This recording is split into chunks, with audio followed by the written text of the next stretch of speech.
ನನ್ನ ಯೂಟ್ಯೂಬ್ ಚಾನಲ್ಗೆ ಎಲ್ಲ ಮಿತ್ರರಿಗೂ ಆದರದ ಸ್ವಾಗತ. ಇವತ್ತು ತೇಲುತ್ತಾ ಸಾಗುವ ಲಾಡ್ಜ್ ನೋಡೋಣ. ಅಂದು ತೀರದಲ್ಲಿ ನಿಲ್ಲಿಸಿದ್ದ ಪೊಂಬನ್ ಅಂದರೆ ಉದ್ದ ಕೊಂಬಿನ ಆನೆ, ಈ ಹೆಸರಿನ ಒಂದು ಮಹಡಿ ಇದ್ದ ದೊಡ್ಡ ದೋಣಿ ನಿಂತಿತ್ತು. ಆಗ ಸಮಯ ಮಧ್ಯಾಹ್ನ 1:15. ಹಾಗೆ ಒಂದೊಂದೇ ಕಾಲು ಇಟ್ಟು ಏಣಿ ಹತ್ತಿ ನಮ್ಮ ತೇಲುವ ಲಾಡ್ಜ್ ಒಳಕ್ಕೆ ಹೋದೆವು. ತೇಲುತ್ತಾ ಸಾಗುವ ಲಾಡ್ಜ್ನ ಕ್ಯಾಪ್ಟನ್ನ ಸೂಚನೆಯಂತೆ ಚಪ್ಪಲಿ ಇಡುವ ಸ್ಟ್ಯಾಂಡ್ನಲ್ಲಿ ಪಾದರಕ್ಷೆಗಳನ್ನು ಬಿಟ್ಟು ಕುಳಿತುಕೊಳ್ಳುವ ಸೋಫಾಗೆ ಬಂದೆವು. ಎಲ್ಲರೂ ಕುಳಿತುಕೊಂಡ ಮೇಲೆ ವೆಲ್ಕಮ್ ಡ್ರಿಂಕ್ಸ್ ಅಥವಾ ಸ್ವಾಗತ ಪಾನೀಯ ತಂದುಕೊಟ್ಟರು. ಈಗ ನಮ್ಮೆಲ್ಲರ ಜೊತೆ ನಮ್ಮ ಲಗೇಜ್ ಲಾಡ್ಜ್ ಒಳಗೆ ಬಂದದ್ದನ್ನು ಖಾತ್ರಿಪಡಿಸಿಕೊಂಡು ಚಾಲಕ ಬಂದರು ಕಟ್ಟೆಯಿಂದ ದೋಣಿ ವಸತಿ ಗೃಹವನ್ನು ನಿಗದಿತ ಸ್ಥಳದಿಂದ ತೆಗೆಯಲು ಕೈಚಕ್ರ ತಿರುಗಿಸುತ್ತಿದ್ದ. ಇದು ಒಂಥರ ನಮ್ಮ ಬಸ್ ಸ್ಟ್ಯಾಂಡ್ನಲ್ಲಿ ಬಸ್ ಹೊರಗೆ ತೆಗೆದ ಹಾಗೆ. ಅಕ್ಕಪಕ್ಕದಲ್ಲಿ ಇಂತಹದೇ ತೇಲುತ್ತಾ ಸಾಗುವ ಲಾಡ್ಜ್ಗಳು ಇರುತ್ತವೆ. ಸಮುದ್ರದ ನೀರು, ನದಿ ನೀರು, ಹಿನ್ನೀರಿನ ಕೊಳದ ಮೇಲೆ ಸಾಗುವ ಈ ಲಾಡ್ಜ್ಗಳು ಹಲವು ರೀತಿಯಲ್ಲಿ ಇರುತ್ತವೆ. ನಮ್ಮ ಲಾಡ್ಜ್ ಒಳಗೆ 6 ರೂಮು, 1 ಅಡುಗೆ ಮನೆ, 1 ಮಹಡಿ ಇತ್ತು. ಪ್ರತಿ ರೂಮಿನಲ್ಲೂ 1 ಡಬಲ್ ಬೆಡ್, ಡ್ರೆಸ್ಸಿಂಗ್ ಟೇಬಲ್, ಕಪ್ಬೋರ್ಡ್, ಗಾಜಿನ ವಿಶಾಲ ಕಿಟಕಿಯ ಜೊತೆ ಪರದೆ, attached bathroom, AC, fan, mobile charging point ಇತ್ತು.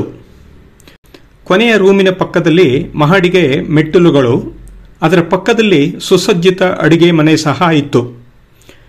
ಮೇಲೆ ಹತ್ತಿದರೆ ವಿಶಾಲವಾದ ಡೈನಿಂಗ್ ಹಾಲ್, ಶುದ್ಧ ಕುಡಿಯುವ ನೀರು, ಕೈ ತೊಳೆಯುವ ಜಾಗ, toilet, TV, mic, speaker, mobile charging point, counter, ಕಸದ ಬುಟ್ಟಿ, ಫ್ಯಾನ್, ಎಸಿ ಇವೆಲ್ಲ ಇತ್ತು. ಡೈನಿಂಗ್ ಹಾಲ್ ಪಕ್ಕದಲ್ಲಿ ವಿಶ್ರಮಿಸಲು ಸ್ಥಳ, ಹಾಗೆ ಬಾಗಿಲು ದಾಟಿ ಹೊರ ಹೋದರೆ ಬಾಲ್ಕನಿ, ಅಲ್ಲೂ ವಿಶ್ರಮಿಸಲು ಬೆಂಚು, ಮಂಚ ಇತ್ಯಾದಿ. ಸುತ್ತಲೂ ಇದ್ದ ನೀರು ಸುಂದರ ನೋಟ ಹಸಿವು ಮರೆಸುವಂತೆ ಇತ್ತು. ಆದರೆ ಆಗಲೇ ಬಿಸಿ ಬಿಸಿ ಊಟ ಕೌಂಟರ್ರ ಬಳಿ ಬಂದಿತ್ತು. ಈ ಊಟವನ್ನು ನಮ್ಮ ತೇಲುವ ಲಾಡ್ಜ್ನಲ್ಲಿಯೇ ಇದ್ದ ಕುಕ್ ತಯಾರಿಸಿದ್ದರು. ಹೊರಗಿನ ನೋಟ ನೋಡುತ್ತಾ ಒಳಗಿನ ಊಟ ಮಾಡುತ್ತಾ ಮುಂದೆ ಸಾಗಿದೆವು. ಕೇರಳದ ಅಲೆಪ್ಪಿ ಇಲ್ಲ ಅಲಪುಜಾ ಲಕ್ಷದ್ವೀಪದ ಸಮುದ್ರದ ಮೇಲಿನ ನಗರ. ಇದು ಹಲವು ನದಿಗಳು, ಕಾಲುವೆಗಳು ಸಮುದ್ರ ಸೇರುವ ಜಾಗ. ಇಲ್ಲಿ ಹಿನ್ನೀರು, ಸಿಹಿನೀರು, ಅಲ್ಲಲ್ಲಿ ಉಪ್ಪು ನೀರು ಸಹ ಇದೆ. ಸುಮಾರು 20 ಕಿಲೋಮೀಟರ್ ವ್ಯಾಪ್ತಿಯ ಜಲಮಾರ್ಗ ನದಿ, ಕಾಲುವೆ ಮೂಲಕ ಅಕ್ಕಪಕ್ಕದಲ್ಲಿರುವ ಹಳ್ಳಿಗಳಿಗೆ ಸಾಗುತ್ತದೆ. ಹಾಗಾಗಿ ಸ್ಟೇಟ್ ವಾಟರ್ ಟ್ರಾನ್ಸ್ಪೋರ್ಟ್ ಸರ್ವಿಸ್ ಬೋಟ್ಗಳು ನಮ್ಮ ಸಿಟಿ ಬಸ್ ಇರುವ ಹಾಗೆ ಸುತ್ತುತ್ತಾ ಇರುತ್ತದೆ. ಈ ಸೇವೆ ಬೆಳಿಗ್ಗೆ 5:30ರಿಂದ ರಾತ್ರಿ 9:30ರವರೆಗೆ ಇರುತ್ತದೆ. ಇದು ನಿತ್ಯದ ಬದುಕಿನವರಿಗೆ.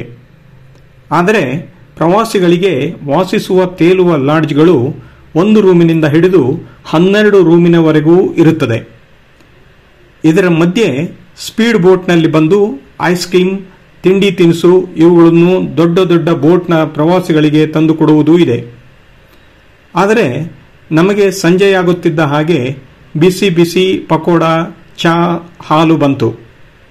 ನಮ್ಮ ಲಾಡ್ಜ್ನ ಕುಕ್ ಇದನ್ನು ಮಾಡಿಕೊಟ್ಟಿದ್ದರು. ಇದನ್ನು ಮೆಲ್ಲುತ್ತಾ ಪಕ್ಕದಲ್ಲಿ ಹೋಗುತ್ತಿದ್ದ ದೋಣಿಗಳಲ್ಲಿ 1, 2, 3, 4, 5 ಹೀಗೆ 12 ರೂಮ್ಗಳು ಇರುವ ಹೌಸ್ ಬೋಟ್ಗಳನ್ನು ಹುಡುಕುತ್ತಾ ಸಾಗುತ್ತಾ ಇದ್ದೆವು. ನಮ್ಮ ತೇಲುವ ಲಾಡ್ಜ್ ಒಂದು ತೆಂಗಿನ ಮರದ ಬಳಿ ಬಂತು. ಅದು ನಮ್ಮ ತೇಲುವ ಲಾಡ್ಜ್ ನಿಲ್ಲಿಸುವ ಜಾಗವಾಗಿತ್ತು. ನಿಲ್ಲಿಸುವ ಈ ಜಾಗಕ್ಕೆ ತಿಂಗಳ ಬಾಡಿಗೆ ಕೊಡಬೇಕು. ಇನ್ನು ದಿನಬಳಕೆಯ ಕರೆಂಟ್ಗೆ ಪ್ರತ್ಯೇಕ ಮೀಟರ್ ವ್ಯವಸ್ಥೆಯನ್ನು ಬಾಡಿಗೆ ಕೊಡುವವರು ಮಾಡಿಕೊಡುತ್ತಾರೆ. ಇಷ್ಟಾಗಿಯೂ ಕರೆಂಟ್ ಕೈಕೊಟ್ಟರೆ ಬೋಟ್ನಲ್ಲಿ ಜನರೇಟರ್ ಸಹ ಇರುತ್ತದೆ. ಅಲಪುಜಾ ಬಂದರಿನಿಂದ ಕೈನಕರಿ ನಿಲ್ದಾಣದವರೆಗೆ ಬಂದ ಮೇಲೆ ನಮ್ಮ ಲಾಡ್ಜನ್ನು ಹಗ್ಗ ಹಾಕಿ ಬಿಗಿದು ಕಟ್ಟಿದರು. ಅಲ್ಲಿಂದ ಪೂರ್ವದ ವೆನಿಸ್ ಎಂದೇ ಖ್ಯಾತವಾಗಿರುವ ಜಾಗಕ್ಕೆ ಸಣ್ಣ ಮೋಟಾರ್ ಬೋಟ್ ಬಂದು ನಿಂತಿತ್ತು. ಅದರಲ್ಲಿ ಕುಳಿತು ವೆನಿಸ್ ನೋಟವೆನಿಸುವ ಜಾಗಕ್ಕೆ ಹೊರಟೆವು. ಇದು ನದಿ ಬಿಟ್ಟು ಮೇಲೆ ಸೇತುವೆ, ಕೆಳಗೆ ಕಾಲುವೆಯ ಮೂಲಕ ಅಕ್ಕಪಕ್ಕದ ಹಳ್ಳಿ, ಹಸಿರು, ತೆಂಗು, ಜನಜೀವನ ತೋರಿಸುತ್ತಾ ಸಾಗುವ ಯಾನ. ಪೂರ್ವದ ವೆನಿಸ್ಗೆ ಹೋಲಿಸುವ ಈ ದೋಣಿಯಾನ ಖುಷಿ ಕೊಡುತ್ತದೆ. ಮುಂದೆ ಹೋದವರ ಹಿಂದೆ ಸಾಗುತ್ತಾ ಎದುರಿನಿಂದ ಬಂದವರಿಗೆ ಕೈ ಬೀಸುತ್ತಾ ದೋಣಿಯ ಸಮತೋಲನ ಕಾಪಾಡಿಕೊಂಡು ಓಲಾಡುತ್ತಾ ಮೊಬೈಲ್ನಲ್ಲಿ ದೃಶ್ಯ ಸೆರೆ ಹಿಡಿಯುತ್ತಾ ಹೋಗುತ್ತಾ ಇದ್ದೆವು. ಇನ್ನೇನು ಸೂರ್ಯ ಮುಳುಗಲು ಹವಣಿಸುತ್ತಿದ್ದ. ನಮಗೆ ಅವನನ್ನು ನೋಡೋ ತವಕ. ಅಂತೂ ಸುಮಾರು 1 ಗಂಟೆ ಸುತ್ತಾಡಿಸಿ ಮಾರು ದೂರದಲ್ಲಿ ಸ್ಪಷ್ಟವಾಗಿ ಕಾಣಿಸುತ್ತಿದ್ದ ಜಾಗದಲ್ಲಿ ನಿಲ್ಲಿಸಿ ಸೂರ್ಯಾಸ್ತ ನೋಡಲು ಅವಕಾಶ ಮಾಡಿಕೊಟ್ಟ.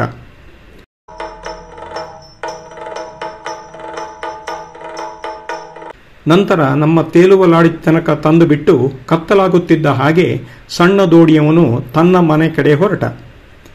ರಾತ್ರಿ ನಮ್ಮ ತೇಲುವ ವಸತಿ ಗೃಹದ ಬಾಲ್ಕನಿಯಿಂದ ನೋಡಿದರೆ ಆಗಲೇ ಚಂದ್ರ ಆಗಸದಲ್ಲಿ ಇಣುಕುತ್ತಿದ್ದ. ಅದನ್ನು ನೋಡಿದ ನಮ್ಮ ತಂಡದ ಮಹಿಳೆಯರಿಗೆ ಬಾಲ್ಯದ ನೆನಪಾಗಿ, ಚಂದಿರನೇತಕ್ಕೆ ಓಡುವ ನಮ್ಮ ಮೋಡಕ್ಕೆ ಹೆದರಿಹನೆ, ಚಂದಿರನೇತಕ್ಕೆ ಓಡುವ ನಮ್ಮ ಮೋಡಕ್ಕೆ ಹೆದರಿಹನೆ, ಬೆಳ್ಳಿಯ ಮೋಡದ ಅಲೆಗಳ ಕಂಡು ಚಂದಿರ ಬೆದರಿಹನೆ, ಬೆಳ್ಳಿಯ ಮೋಡದ ಅಲೆಗಳ ಕಂಡು ಚಂದಿರ ಬೆದರಿಹನೆ ಅಂತ ಬಾಲ್ಕನಿಯಿಂದ ರಿಯಲ್ ಡ್ಯಾನ್ಸ್ ಮಾಡಿ ರೀಲ್ ಮಾಡಿಕೊಂಡರು. ಕುಣಿದು ದಣಿದು ನಂತರ ರಾತ್ರಿಯ ಊಟ ಸವಿದು ಅವರವರ ರೂಮಿಗೆ ತೆರಳಿದರು. ನಮ್ಮ ಬೋಟ್ ಸ್ಟೇಟ್ ವಾಟರ್ ಟ್ರಾನ್ಸ್ಪೋರ್ಟ್ ನಿಲ್ದಾಣದ ಹತ್ತಿರವೇ ನಿಂತಿತ್ತು. ಹಾಗಾಗಿ ನಾವು ಅಲ್ಲಿಗೆ ಬಂದ ರಾತ್ರಿಯ ಕೊನೆಯ ಬೋಟ್ ಟ್ರಾನ್ಸ್ಪೋರ್ಟ್ ಮತ್ತು ಬೆಳಗ್ಗೆಯ ಮೊದಲು ಬಿಡುವ ಬೋಟ್ ಟ್ರಾನ್ಸ್ಪೋರ್ಟ್ ಅನ್ನು ನೋಡಲು ಅವಕಾಶ ಸಿಕ್ಕಿತ್ತು. ನಂತರ ರೂಮಿನ ಗಾಜಿನ ಕಿಟಕಿಯಿಂದ ಬೆಳಿಗ್ಗೆ ಸನ್ರೈಸ್ ನೋಡಿಕೊಂಡು ಚಹಾ ಕುಡಿದು ವಾಪಸ್ ಅಲಪುಜಾ ಕಡೆ ಹೊರಟೆವು. ಆಗಲೇ ರಾತ್ರಿ ಬಂದು ತಂಗಿದ್ದ ಹಲವು ತೇಲುತ್ತಾ ಸಾಗುವ ಲಾಡ್ಜ್ಗಳು ವಾಪಸ್ ಹೊರಟಿದ್ದವು. ಮತ್ತೆ ಸಮುದ್ರ, ನದಿ ಹಿನ್ನೀರಿನ ಮುಂಜಾವಿನ ನೋಟ ನೋಡುತ್ತಿದ್ದ ನಮಗೆ ನಮ್ಮ ದೋಣಿ ಬಂದರಿಗೆ ಬಂದು ಸೇರಿದ್ದು ಗೊತ್ತಾಗಲೇ ಇಲ್ಲ. ನಂತರ ನಮ್ಮ ಹಿಂದಿನ ದಿನದ ಕೋರಿಕೆಯ ಮೇರೆಗೆ ಕೇರಳದ ಅಪ್ಪಟ ಅಪ್ಪಂ ಬೆಳಿಗ್ಗೆಯ ತಿಂಡಿಯ ಜೊತೆ ನಮಗಾಗಿ ಕಾದಿತ್ತು. ಇದನ್ನು ತೇಲುತ್ತಾ ಸಾಗುವ ಲಾಡ್ಜ್ನಲ್ಲಿಯೇ ತಿಂದು ಕೊಂಬನಿಗೆ ಟಾಟಾ ಹೇಳಿ ಮುಂದೆ ಸಾಗಿದ್ದೆವು. ಸ್ನೇಹಿತರೆ, ತೇಲುತ್ತಾ ಸಾಗುವ ಲಾಡ್ಜ್ ಇಷ್ಟವಾಯ್ತಲ್ಲ? ಒಂದು ಲೈಕ್ ಕೊಡಿ, ಹಾಗೆ ಇದನ್ನು ಇತರರಿಗೂ ಶೇರ್ ಮಾಡಿ, ಜೊತೆಯಲ್ಲಿ ನಿಮ್ಮ ಕಮೆಂಟ್ ಹಾಕಿ, ಹಾಗೂ ಇದುವರೆಗೂ ನನ್ನ ಚಾನಲ್ಗೆ ಸಬ್ಸ್ಕ್ರೈಬ್ ಆಗಿರದಿದ್ದರೆ ಸಬ್ಸ್ಕ್ರೈಬ್ ಆಗಿ ಮುಂದಿನ ಸಂಚಿಕೆಗಾಗಿ ಕಾಯಿರಿ. ಧನ್ಯವಾದಗಳು.